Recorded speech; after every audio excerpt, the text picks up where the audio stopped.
Magandang umaga po sa ating lahat, mga kapatid. Yes, the Lord is good. So yan po yung after a very long, ang tawag dito, gap, pagitan, doon po sa mga youth group ng PLCA. Ito po yung kauna-unahan nilang fellowship sa napakahabang panahon na hindi po nagkakaroon. So nakita po natin madami po sila, adults na po itong church natin. Pero yun po ay mga 60 to 70 heads pa lang. Hindi pa po nakarating dito yung kalahati. Hindi pa nakarating yung morong na marami, and then Maribeles, yung ilan sa Pilar, yung ilan sa Baga, wala pa rin yung Baga, yung ilan sa Baga, sa Abukay. Marami po yung ngayon, yung mga young people natin. At kaya po importante, yung po mensahe na pinawin po na ating pong isang pastor, si Pastor Boyet. Napaka-importante po ng patutuon ng ating mga buhay. Tayo po mga nauna sa kanila. Okay, although, ang sabi ng awitin is patunayan mo na ikaw ay ligtas, sa harap naman ng Panginoon, wala po tayong pwedeng patunayan sa harap ng Panginoon. Okay? Dahil alam po ng Lord ang nangyayari sa ating isipan, sa ating puso, lahat po ng nangyayari sa ating 24/7. Sa harap ng Panginoon, wala tayong mapapatunayan. Pero bakit po sinasabi na dapat natin patunayan? Kasi po yung testimonya natin bilang mga mananampalataya ay ini-expect na magiging mainam po. Bakit po gano'n? Sapagkat kailangan natin ito sa kamukha nating mga tao na hindi naman tayo nakikita, hindi na nababasa ang isip natin, hindi nababasa ang puso natin, hindi naman tayo nakikita 24/7 sa ating buhay. Kailangan po nababanaag sa atin ang mainam na patotoo bilang mga mananampalataya. Sapagkat doon po huhugot ng kumpiyansa, ng pag-asa, ng pananampalataya ang mga tao hindi pa nakakakilala at nakakaunawa sa Panginoon. Kaya yung testimonya natin bilang mga nagsasabi, Kristiyano ako, ay kailangan pong mapatunayan sa madlang people. Okay? Lalo na doon sa mga kabataang napanood natin, because they will be the future of the ministry. Kung wala silang makikita sa atin at mababanaag, tayong mga nauna sa kanila, ng katapatan, kaayusan, mahusay na pag-uugali, mahusay na testimonya bilang mga mananampalataya, ano po ang susundan nila? Yan po yung mensahe ng awitin ni Pastor Boyet. Kailangan mapatunayan natin sa isa't isa. Hindi natin goal, hindi naman natin, ano yung goal sa Tagalog? Yung layunin o punteriya na talagang kumbinsihin natin ang isa't isa. No, we cannot convince each other. Habang nakikita ng tao yung paglago mo, yung pagganda ng buhay mo, yung karamihan sa mga tao, imbis na makumbinsi, maiinggit sila at maiinis. Dahil nangyayari sa iyo, ang gusto lang nilang makita sa kanilang sarili. So it is not our goal to convince each other, kumbinsin ang ating sarili na tayo totoo. Our goal is, yung goal ng Lord sa buhay natin, sa pamamagitan ng buhay natin, mapatunayan ito sa mga hinirang ng Diyos na tayo'y mga anak niya, na ang Diyos ay totoo, talagang makapangyarihan siya, talagang mabuti siya, at ang kanyang kapangyarihan at ang kanyang kabutihan ay nababanag sa pamamagitan ng ating mga buhay na sukat, pakinggan niyo mabuti, ikaliligtas nila. Okay? Sa ngayon po, lalo na sa ngayon, ang dami na pong nagsasabi ng pananampalataya. Nasa panahon na tayo na exploded na, kumbaga, yung mga maraming doktrina at maraming mga teolohiya patungkol sa pananampalataya. Pero saan po nagkakatalo, mga kapatid? Saan nagkakatalo? Ang buhay mo ba ay nagiging kamukha ng buhay ng Panginoon Jesucristo? Okay? Sapagkat kung hindi, puro ka lang salita, wala namang nakikita sa iyong buhay, and so, hindi ka magiging dahilan ng conversion ng iba. Sapagkat hindi lang mapapatunayan sa iyo ang buhay na binago ng Panginoon Jesucristo. Ayun po yung mensahe ng awitin na kinain po ng Pastor Boya na nakakatuwa. Mga kapatid, sinabi din sa awitin kanina, yung huling inawit ni Sister Aloha bilang worship leader. Salamat Panginoon, kilala mo ako. Ang lahat ng bagay ay dilingid sa iyo. Anong ibig sabihin ng kilala tayo ng Panginoon? Ayan. Ano pong ibig sabihin ng kilala tayo ng Panginoon? Kapatid, ito po yung makatotohanan sa buhay ng mga hinirang ng Diyos. Kagaya ng kumpiyansang ipinakita sa atin ng isa nating manggagawa, si Pastor Boyer, he can confidently say with boldness in his heart, in our presence, that sigurado ako. Kailangan po meron tayong kumpiyansang ganon. Hindi po pwede na mananampalataya ka ba?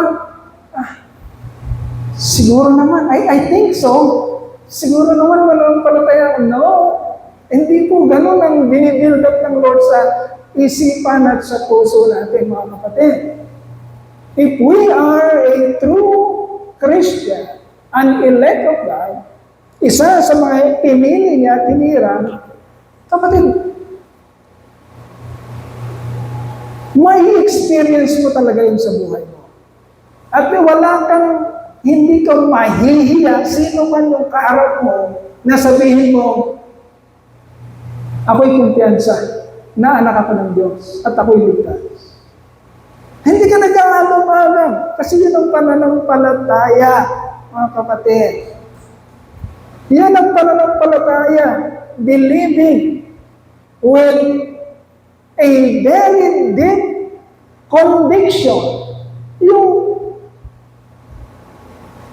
meron kang malalim na conviction, sapagkat yung conviction, yung malalim na conviction ay nahuhugot mo sa mga tunay na experiences mo sa pakikipagrelasyon mo sa Panginoon.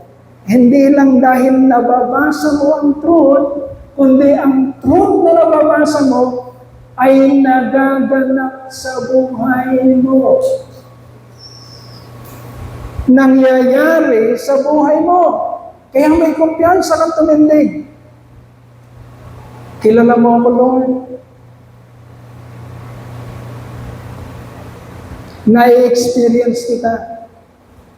Nangyayari sa akin kung ano yung mga pinangako mo, yung mga sinabi mo. Kaya kilala kita.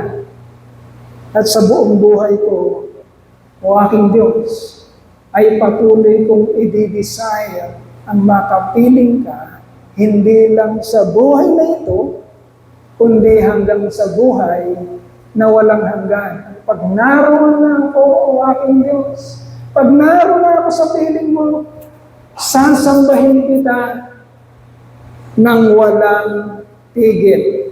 Gagawin ko yun sapagkat nagpakilala ka sa akin at itinuro mo sa akin ang daan patungo sa iyo. Okay? So mga kapatid, yun ang goal ng ating pananampalataya. Yung lubusan nating maintindihan at lubusan mangyari sa atin ang kalooban ng ating Panginoon. Okay. Tutuloy po natin kung ano po ang ating pong tema o ang mensahe na binigay sa atin ng Panginoon. The proclamation of God's power and providence. At ginagamit po natin ang teksto, Exodus chapter 6, verses 28 to 30, at kukuha tayo ng ilang versikulo sa chapter 7, verses 1 to 7. Okay, ang title po ngayon is, Call to speak and display His power. May kilala, hindi po kami nag-uusap ni Pastor Boye. Hindi ko alam na awit siya. Pero ang mensahe ng awitin niya is, patunayan mo. Anong papatunayan natin? That we are called not just to speak, but to display. Display. Anong display sa Tagalog?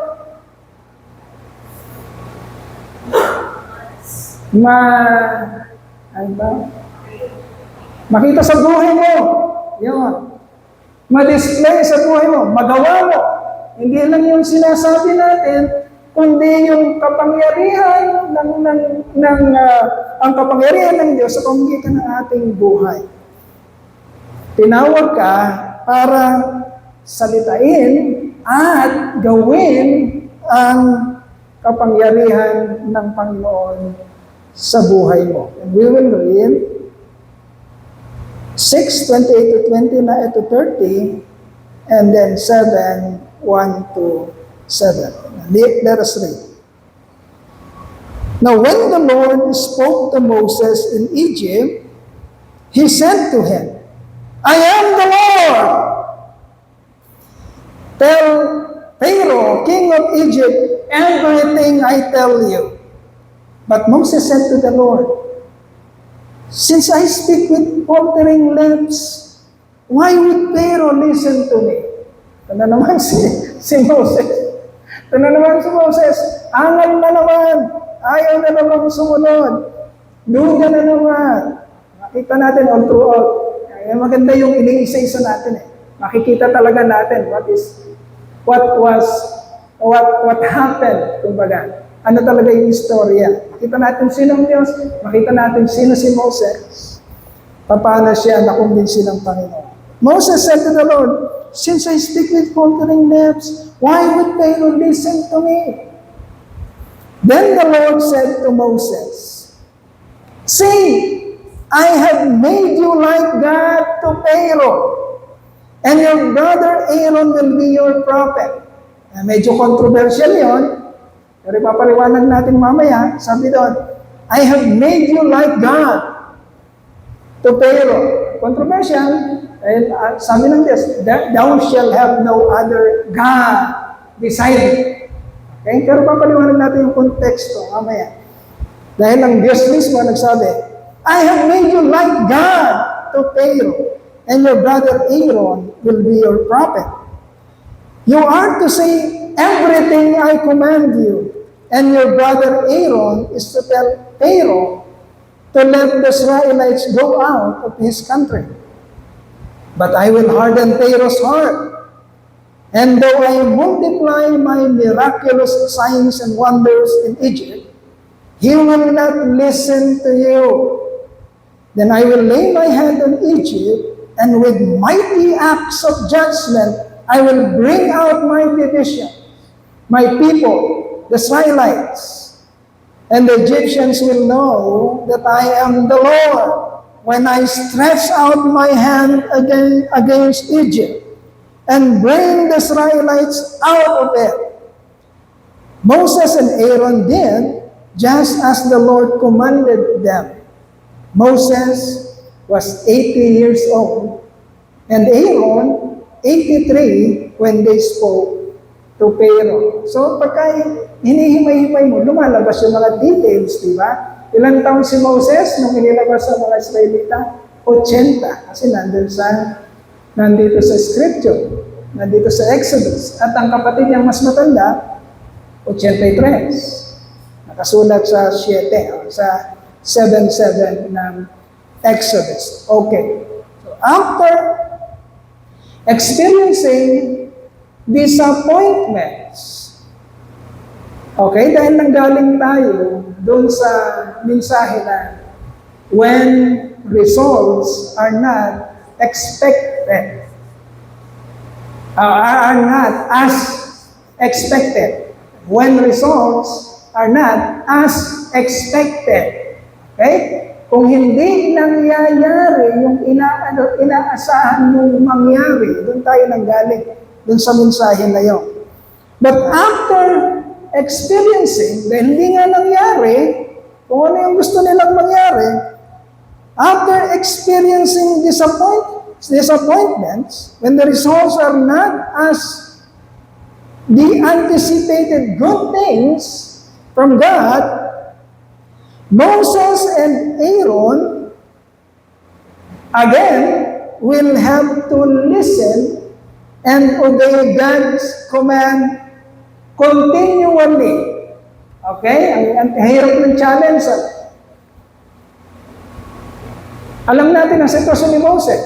Maybe si Aaron, dahil nabuhay siya sa mga Israelita, kaya sinama ng Panginoon si Aaron, yung nakakatandang kapatid ni Moses. Maybe, kahit matagal na yung istorya nila Joseph, nila Jacob, 400 to 500 years ago, maybe Aaron, dahil nandun siya sa mga Hebrew, doon siya namumuhay sa mga Hebrew, maaring meron pa silang mga nalalaman patungkol kay Yahweh o sa Diyos ng Israel.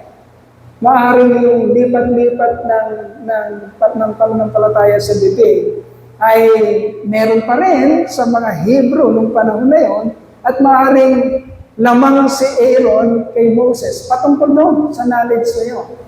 Pero alam natin na si Moses ay namuhay, buo niyang buhay sa Egypt for 40 years, and then lumabas siya.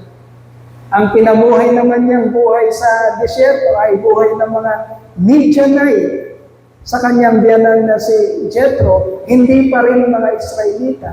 Nagpakita pa lang ang Panginoon kay Moses sa burning bush incident, which si Moses ay 80 anyos na. Okay? Ngayon pa lang nagpapakilala ang Diyos kay Moses.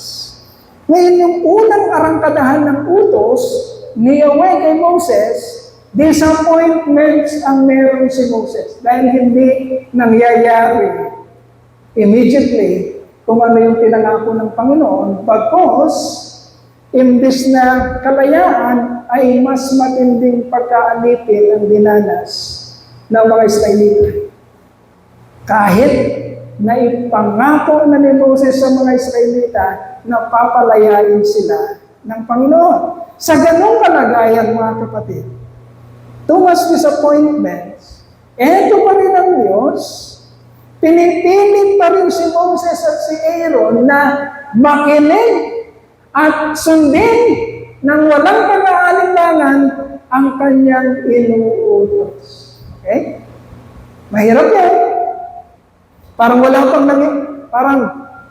nangyayari. Sunod, eto na naman, uutos ka na naman, hindi mo pa nagagawa kung ano yung sinabi mo. Okay? They must continue trusting God even though the anticipated faster results and fewer problems did not occur yet. Hindi pa nangyayari. So, ano nangyari?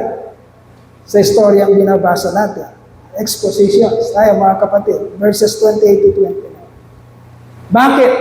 Ating Diyos, parang wala siyang, hindi natin nabasa dito na meron siyang parang pakialam.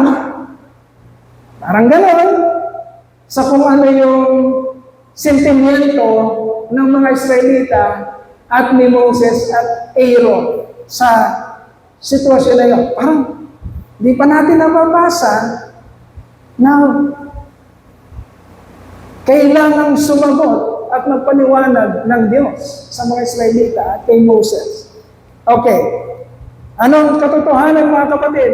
God will not answer to anyone. Ito yung malalim na katotohanan na kailangan nating maunawaan upang hindi tayo magkakamali sa ating pakikipag-deal sa ating Diyos. Okay? God will not answer to anyone. He owes no one any explanation for what is happening. Okay? Hindi mo pwedeng hatakin ng Diyos at sabihin, magpaliwanag ka, anong nangyayari? Pwede hindi nagaganap po ano yung pinagagawa. No. Kung may pangit na nangyayari sa buhay mo, kapatid, do not talk back to God na para bagang, hanggang yung mabuti. Isang araw, daranas kayo ng matitinding problema sa buhay nyo na kung hindi kayo deeply rooted sa katotohanan, sisisihin nyo ang Diyos. Na para bang kasalanan pa niya kung may nangyayaring kahirapan o problema sa mga buhay natin. Listen very carefully. Kung anong katotohanan patungkol sa Diyos at patungkol sa atin, God will not answer to anyone. He owes no one any explanation for what is happening. Bakit? Kasi sa istorya ng Exodus, si Moses, continuously, hindi maibigay yung full faith or trust, paniniwala at pagtitiwala sa kung ano yung sinasabi ng kanyang Diyos. Pwede natin absueltuhin si Moses doon. Bakit? Zero ang kanyang knowledge sa Diyos. Okay? Ngayon pa lang nagpapakilala ang Diyos sa kanya.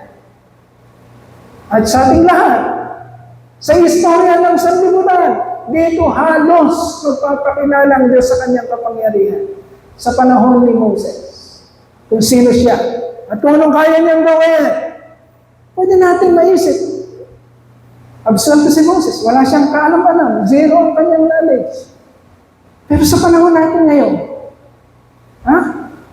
sa panahon natin, zero ba ang knowledge natin sa Diyos? No. Nilantad niya na lahat sa atin. At kung tayo ay mapupunta pa rin sa the same dahon, the same angal, murmuring, kagaya ng ginagawa ni Moses at ng mga Israelita, na nakakatakot ang pwedeng mangyari sa atin. Sapagkat bantad na lahat. Isiniwalat na lahat ng Panginoon. Remember when Moses questioned God's motive in verses 22 to 23 of chapter 5. Anong ginawa ni Moses? Nung hindi nangyayari, nung ang mga resulta ay hindi yung ine-expect niya, anong ginawa ni Moses? Moses returned to the Lord and said, "Oh Lord, why have you brought trouble upon these people? Is this why you sent me? Ever since I went to Pharaoh to speak in your name, he has brought trouble upon these people, and you have not rescued them at all."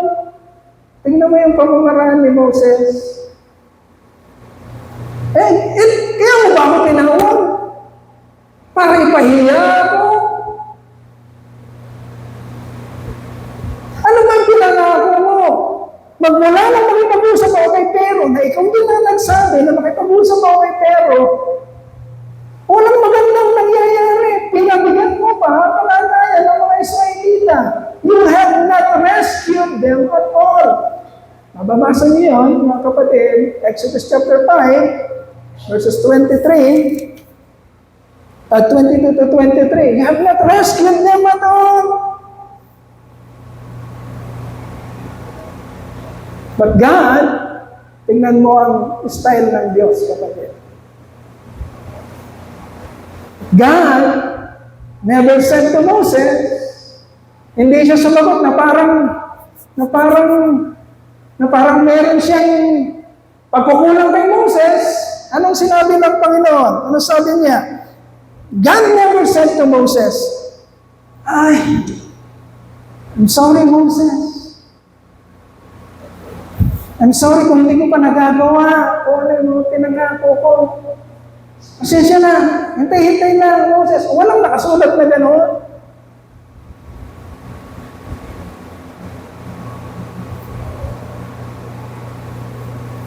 Hindi nagsosorry ang Lord, hindi siya nag-apologize sa kung ano nangyari. Bakit?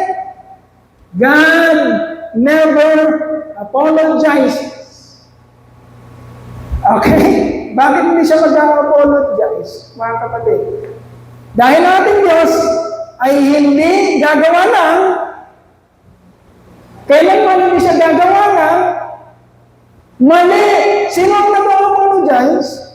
Yung mga gumagawa ng mali. Ang ating Diyos kailanman hindi siya gagawa ng mali. At hindi siya magbibigay ng apology kay Moses.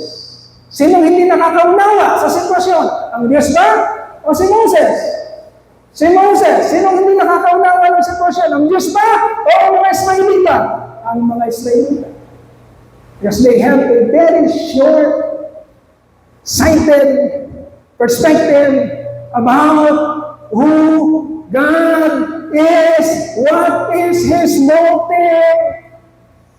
Ano ang mga plano niya? Hindi iyon nakikita ng mga Israelita at hindi iyon nakikita ni Moses. Pero ang Diyos na may akda ng lahat, na may kontrol ng lahat, alam niya ang detalye ng mga mangyayari. And instead of apologizing, mga kapatid, anong nakita natin sa Panginoon?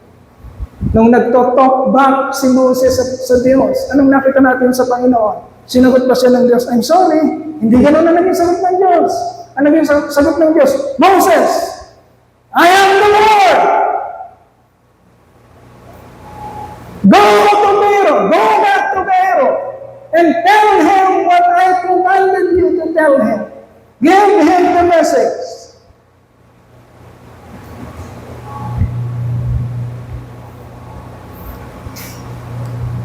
God never apologizes, even though mababasa natin sa Biblia. Kasi maaaring itanong nyo, Pastor, ang Diyos ba talaga hindi nag-apologize? Hindi ba siya nagkaroon ng anumang seemingly regrets or anything? Hindi ba siya nagkamali or what? God never apologizes even though, hindi natin tatalakayin ngayon, even though He did it on 3 occasions in the Scripture, in the Bible. Okay, na para ba?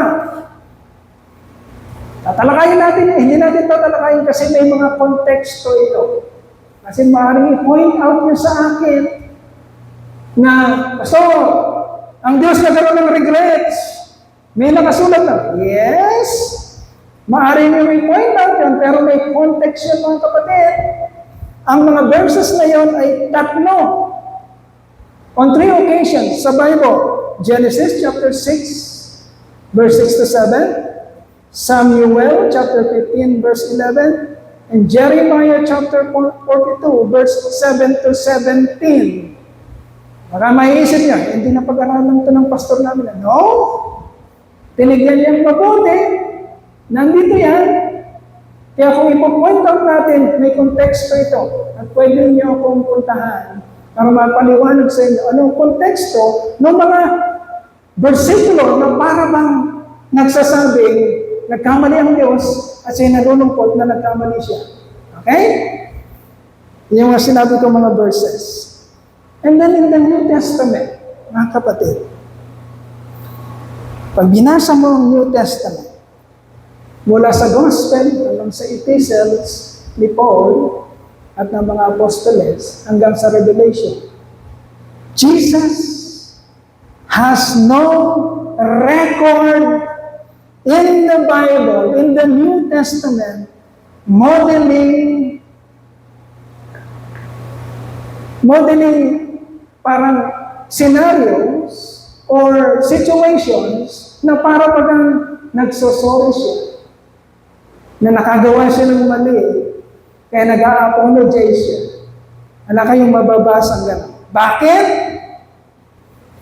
Because God, our Lord Jesus Christ, will never, ever commit mistakes. He will never sin. He will never commit mistakes. And therefore, hindi natin sila makakita na para bagang merong apology na gagawin sa atin, na para bagang meron silang sasagutin na may nagawa silang pagkakamali sa atin. Walang ganon. Kaya hindi niya ito mababasa. Although maraming angal si Moses at ang mga Israelita, wala kayong mababasa na para bagang ang ating Diyos ay nagpapahinuhol at umaayon sa kung ano sinasabi ng mga angal at murmuring ng mga Israelita. Instead of apology, God said to Moses and Aaron, I am the Lord. Tell Pharaoh, king of Egypt, everything I tell you. Okay? Itong si Moses at si Aaron, meron silang gustong marinig sa Diyos na para bagang tama sila at tinur down nila lahat ng kanilang disappointments. Instead of hearing yung gusto nilang marinig sa Diyos, anong narinig nila sa Diyos? Pumunta kayo, balik! Ako ang Diyos, balik! At sabihin niyo kay Pero, kung anong pinapasabi ko sa iyo. Okay, in application. Application 1. As creations, nandito ba to? Yeah. As creations, we must understand that we have no right to question God's motive in everything He does. So you do not know the details. Hindi natin alam yung overall plan, yung big picture ng Lord. Okay? Ano lang yung sinabi niya sa atin, mga kapatid? Ano lang sinabi niya sa Jeremiah 29:11? Ang sabi ng Diyos, Jeremiah 29:11, For I know the plans I have for you. Ako ang nakakaalam kung anong plano ko sa inyo. My plan is to prosper you, not to harm you. My plan is to give you hope and a future. Okay? Ano naman sinabi ng Panginoon sa atin? Yung future. Anong meron sa future? A very bright future for us. But as per the details, paano tayo makakarating sa future? Yung detalye, mga kapatid, hindi niya sinasabi. Okay? Bakit? Kailangan kasi tubuhan tayo sa ating isipan, sa ating puso, na sampalatayanan yung sinabi ng Panginoon sa darating. Kung ilalahat na kasi niya, lahat ng detalye, hindi natin kailangan ng faith. Okay? Kasi pag dumating yung kapagsubukan, alam na natin. Ay, darating yan. Oo, masusuntok ako dito sa lugar na ito, masusuntok ako. Pero pagkatapos, magiging kaibigan ko ito, sumuntok sa akin dito. Eh, hindi ako magagalit. Sinabi ng Lord sa akin ng detalye. Hindi, gano'n ang Lord. Ang sinabi ng Lord ko yung future.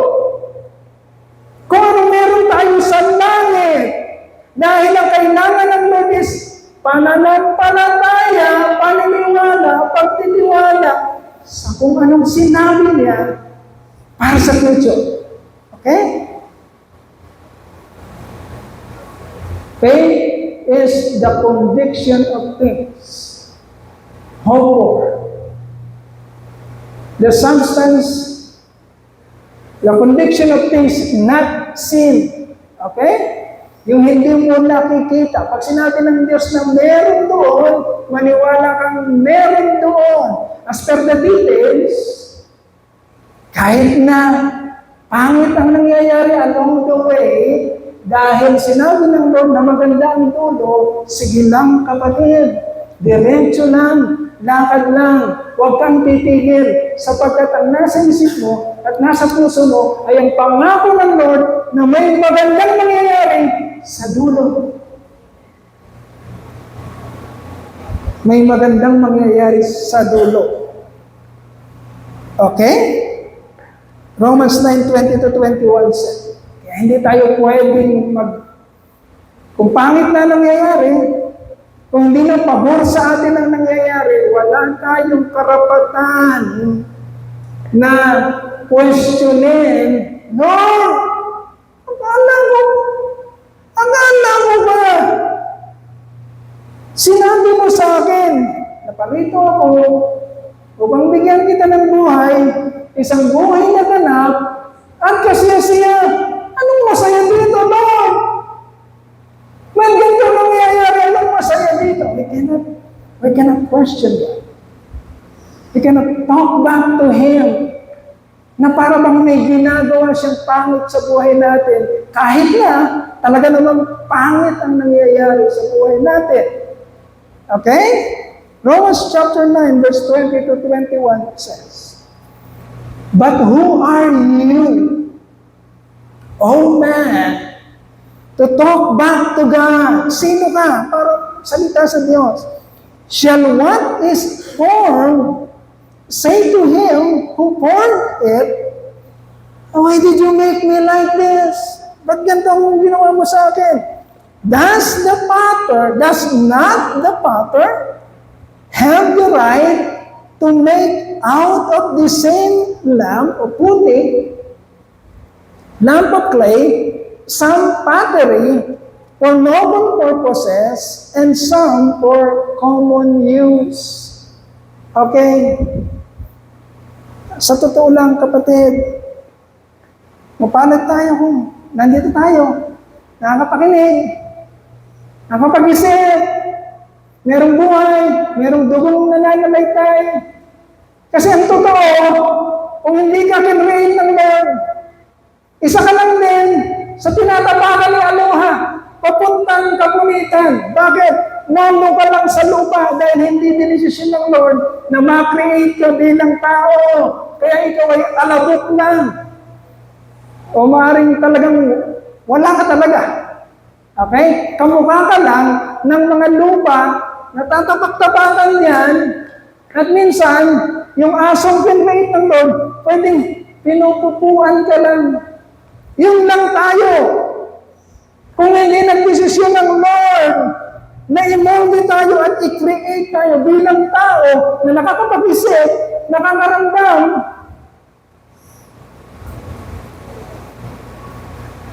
ngayong ginawa ka na ng Diyos. Ngayong ginawa niyang ginawa kanya na kamukha ka. Diba? Let us create man in our own image. In Genesis. Ngayong ginawa ka na ng Diyos, sino ka? Na isang araw ay nakikipag-usap sa Diyos at questionin mo ang kanyang karunungan. Lord, bakit? That's why we must listen very carefully. Kapatid, sino ka? Sabi ng Romans chapter 9, verse 20-21. So if you have a problem regarding God's sovereignty in everything, you are in a very big trouble, my friend. Okay? Ang mga tao na hindi nakakaunawa kung sino ang Diyos at kung sino siya, talagang mangu-question siya sa Diyos. Bakit? Kasi magpapatungkol siya sa sarili niya. Hindi siya magpapatungkol para sa Diyos, kundi magpapatungkol siya para sa sarili niya. Ibig sabihin, kung anong maganda sa kanya, kung anong gusto niya, kung anong beneficial sa kanya, nandun lang yung mga tao na hindi nakakakilala sa Diyos. Ngunit ang mga taong tunay na nakakakilala sa Diyos, patungkol sila sa Diyos. Patungkol sila sa kapurihan ng Diyos. Hindi na makukuhang mang-question sa Diyos. Tatanggapin na kung anong nangyayari. Okay, Pastor, hindi na ba pwedeng makipag-usap sa Lord? Pastor, hindi na ba pwedeng mag-pray kung anong nararamdaman? Mga kapatid, hindi binabawal ng Lord. Okay? Na humingi ka ng karunungan sa Kanya. Sinabi yun. James, okay, sa aklat ng James, sa aklat ng Sadyam, sinabi ng Lord, kung kulang kayo ng wisdom, lapit kayo sa akin, hindi ako maramot, pagkakalog ko sa inyo ang karunungan, kailangan niyo. Hindi binabawal ng Diyos na, Lord, ano pong gagawin ko? Hindi ko po naiintindihan ito, paliwanag mo po sa akin. Hindi bawal sa Lord ang humingi ng karunungan. Ang bawal sa Lord is, pagdudahan mo siya at questionin mo siya sa kung anong nangyayari. Lord! Yung ganong tipo. Yung para bang ikaw ang may karapatan na makapangyari sa kung anong gusto mong mangyari. Gusto mong hatakin ng Diyos sa kung anong gusto mong maganap. No? It will never happen. It will never happen. Masusunod pa rin kung ano ang plano ng Diyos. Kaya nung sinabi ni Moses, ito ba? Ito ba o Diyos? Ganito ba mangyayari? Hindi umimik ang Diyos. Hindi siya sinagot. Hindi nagpaliwanag. Ano sinabi ng Diyos? Moses, balik! Pumunta ka kay Nero, sabihin mo kung ano ang pinapasabi ko sa iyo. Okay? Of course, mga kapatid, matutunghayan natin sa mga susunod. Dahil ang nasusunod ay ang plano ng Diyos, maganda ang mangyayari afterwards. Kapag tayo ang masusunod, akala mo, hawak mo si kaligayahan, akala mo, hawak mo si kaayusan, akala mo, hawak mo ang buhay mo, sinusunod mo kung anong gusto mo, isang araw. Dahil ayaw mong manampalataya at magtiwala sa Diyos, dahil sinunod mo ang gusto mo, ang kasunod noon, miserable pamumuhay. Ang pinaka-worst, pupulutin ka sa apoy ng impyerno. Okay? Kaya hindi natin dapat sinusunod kung anong gusto natin. Nakakala natin magpapaligaya sa buhay natin. Sinusunod natin ang sinabi ng Panginoon para sa atin. If you have a problem regarding God's sovereignty, regarding God's control, kapatid, you are in big trouble. Okay? So you must trust the Lord your God with all your heart and do not give in to any doubts regarding the ultimate goodness of God's plan. Just wait for Him patiently, and He will never, ever disappoint you. Kahit na hindi mo maintindihan, bakit? Kahit hindi mo maintindihan, bakit may ganito? Bakit may ganyan? Bakit may problema ganito? Bakit may problema ganyan? Kapatid, piliin mo na huwag husgahan ng Diyos. Piliin mo na hintayin kung ano ang gagawin ng Diyos sa pamamagitan ng mga seemingly problema o pangit na nangyayari sa buhay mo. Okay? Exposition number 2. God made Moses like God to Pharaoh. Okay? Verses 1 to 7. God made Moses like God to Pharaoh. In other words, God made Moses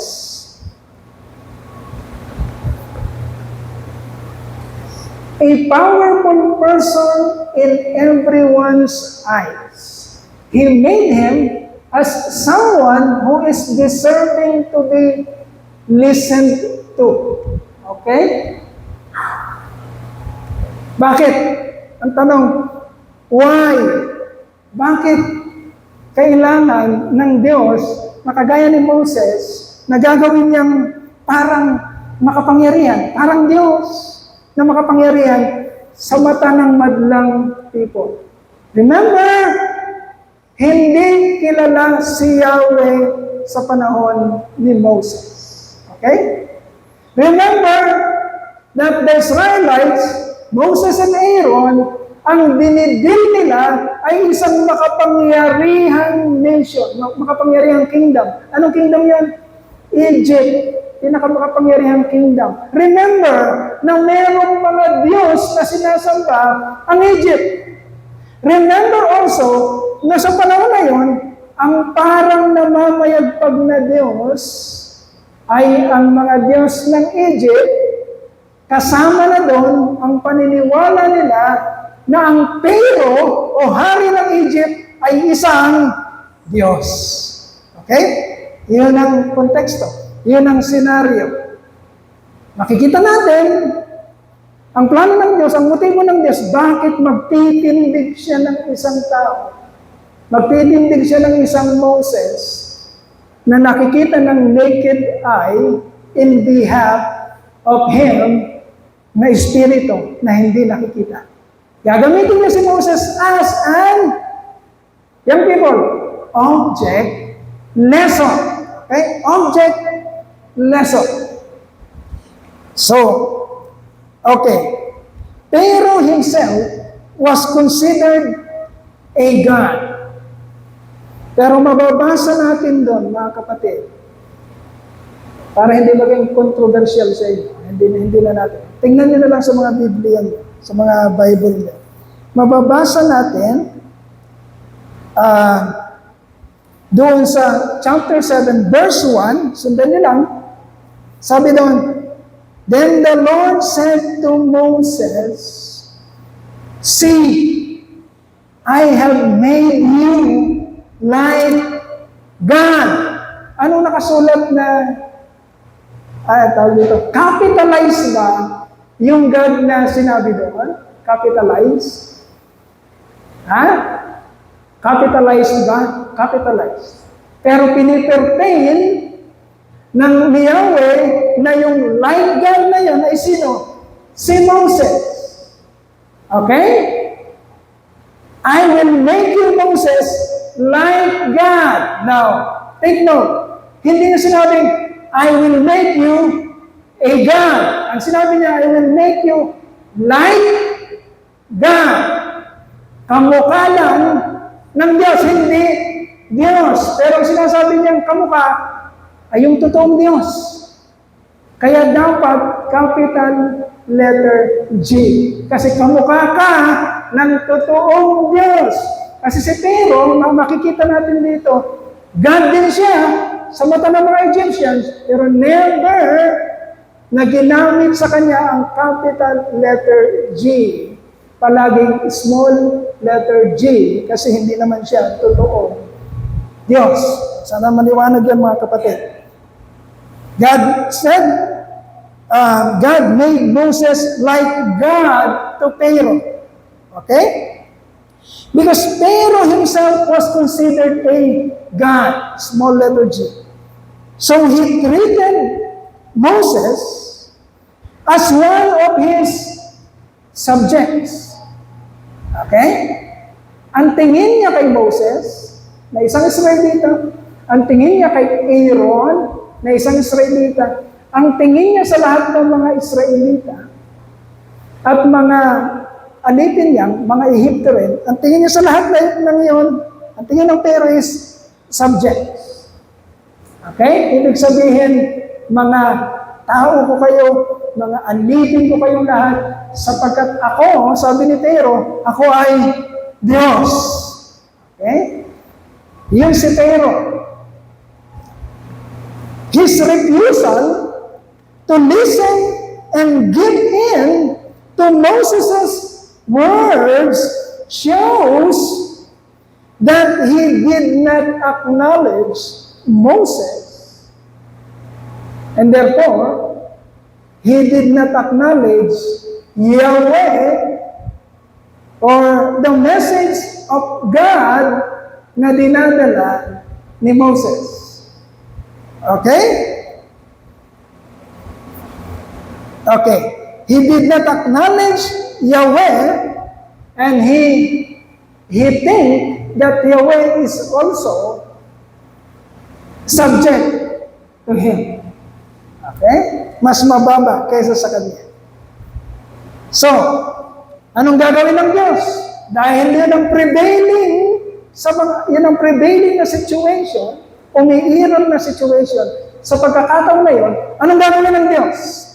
God will make Himself known to everyone in this story.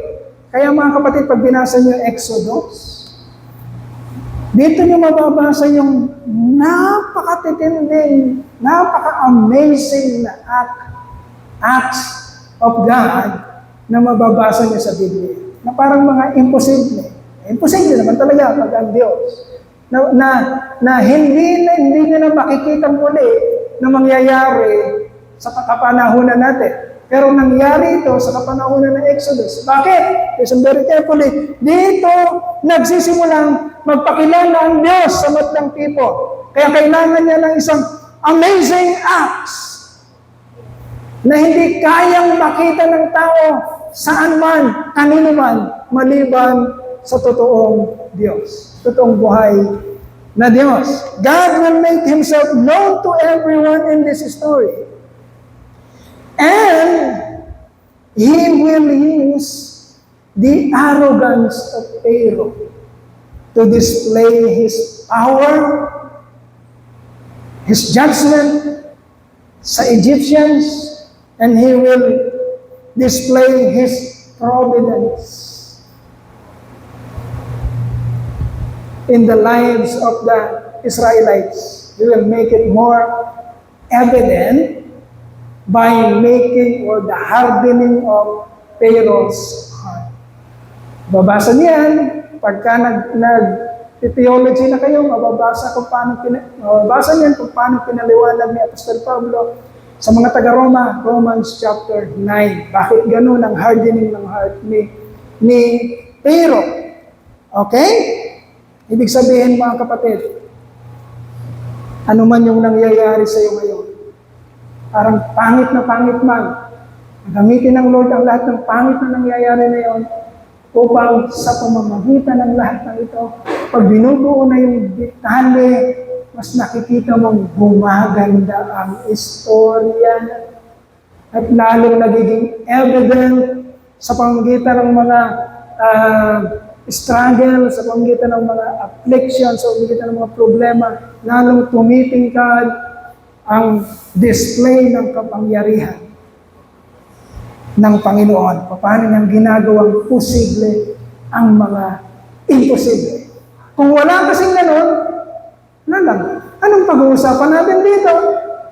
Paano display ng Lord ang kanyang kapangyarihan kung hindi dumating ang mga kapagsubukan sa buhay ng mga nauna sa atin? Anong panghahawakan natin kung may dumating na masaklap sa atin? Saan tayo huhugog ng kalakasan kung walang istoryang nauna? Kung paano ginamit ng Lord ang kanyang kapangyarihan sa napakatitinding problemang dinaanan ng mga taong nauna sa atin.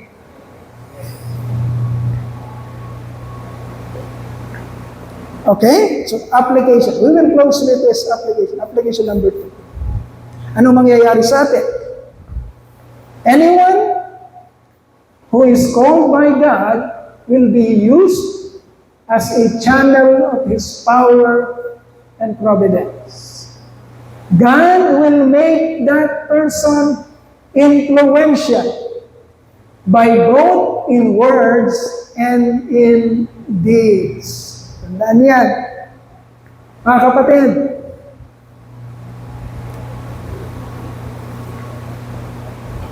hindi lang magandang mangyayari sa iyo, kapatid. Yung magandang gusto mong mangyari at maisip. Hindi lang yung, Lord, anak mo ko. Therefore, Lord, magkakaroon ako ng magandang bahay. Dahil anak mo ko, yun ang pangako mo. Lord, anak mo ko. Therefore, magkakaroon ako ng magandang trabaho. Lord, anak mo ko. Therefore, lalago ang business ko. Lord, anak mo ko. Therefore, magkakaroon ako ng magandang health. Magiging malakas ako. Magiging mainam ang aking pangangatawan dahil anak mo ko. Kapatid, hindi lang ganun ang mangyayari sa iyo. At walang pinangako ang Lord na ganun lang ang mangyayari sa iyo. Kagaya ng nababasa natin sa mga Israelita, totoong may pangako ang Diyos sa mga Israelita. Anong pangako ng Diyos? You will enter my promised land. You will enter my rest. Ang future nyo, mga Israelita, ay makakapasok kayo sa aking ipinangako, sa aking lupang ipinangako. Alam na natin ang storya. Nakapasok sila sa lupang pinangako. Pero alam din natin ang istorya na bago sila nakapasok sa lupang pangako, napakatindi ng pinagdaanan nila. At ginawa ng Lord ang lahat ng yun para i-display niya, ipakilala niya ang sarili niya kung gaano katindi ang kanyang kapangyarihan, kung gaano siya hindi kayang pigilan anuman ang ibalangga mo sa kanya. Mangyayari at mangyayari kung anong kanyang pinangako, kahit na imposible na ang mga nakaharap. Dagat, kayang hatiin. Pagkauhaw, kaya kang sundan ng tubig. Lamig sa gabi, kaya kang postehan ng pillars of fire. Init na init sa araw, kaya kang liliman ng clouds hanggang sa makarating ka. May mga labanan ba? Oo. Natalo ba sila? Hindi. Pero lumaban ba sila? Oo. Sa lahat ng iyon, anong pinatunayan ng Diyos? At anong pinakita niya? Ang kanyang kapangyarihan na hinihintay niya magamit mo, kapatid, sa buhay mo ngayon. Paparihan po natin at pasalamatan natin ang ating Diyos. Manalangin po tayo. Hallelujah, hallelujah, hallelujah. Ay dakila naming Ama, napakabuti mo po sa amin. Wala kaming maiintindihan at wala kaming malalaman maliban na kaawaan mo kami at patuloy mo po kaming turuan. Ama, ito po ang iyong iglesia, ang Truth and Life Christian Church. Umaamin ng aming mga kahinaan. Umaamin ng aming kawalan ng pagpangunawa. Ama, salamat po. Hindi mo kami tiniis.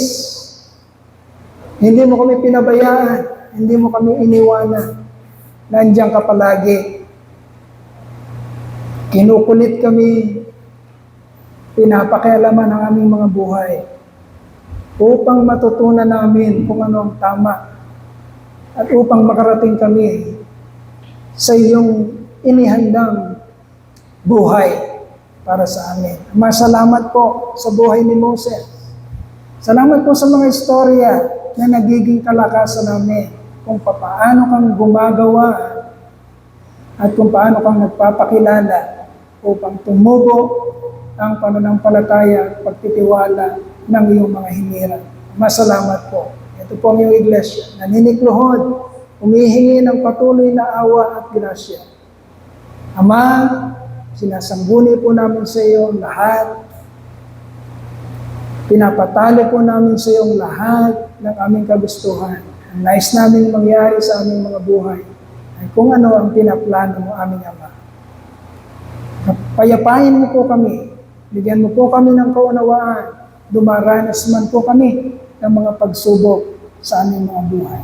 Ama, sa iyo po ang papuri, sa iyo po ang parangal, sa iyo po ang kataasan, sa iyo po ang pagsamba. Tinataas po namin sa pangalan ng iyong anak, ang aming Panginoon at tagapagligtas na si Yeso Kristo.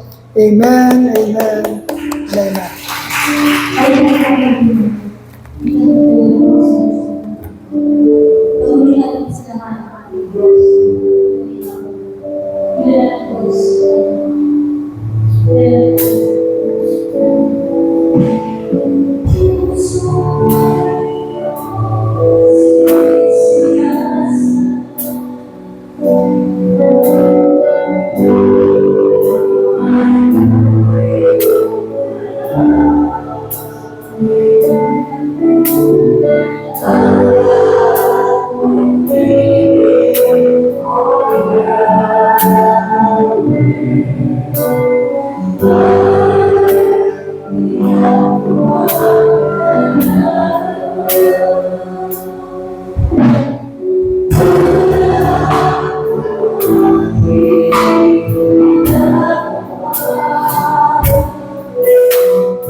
Itaas po natin ang ating Diyos sa Kanya na makapag-iingat sa atin upang hindi tayo magkasala at makapaghaharap sa atin ng walang kapintasan at may malaking kagalakan sa Kanyang kaluwalhatian. Sa iisang Diyos na ating tagapagligtas sa pamamagitan ni Hesus Kristo, Panginoon natin. Sa Kanya ang kapurihan, karangalan, kadakilaan at kapangyarihan mula pa noong una, ngayon at magpakailanman. Amen. Praise God, blessings flow. Praise Him, all creatures here below. Praise Him above the heavenly hosts. Praise Father, Son, and Holy Ghost. Amen. Papuri po sa ating Diyos, pagalakan po kaligan para sa ating mga kapatid. Magandang umaga pong muli.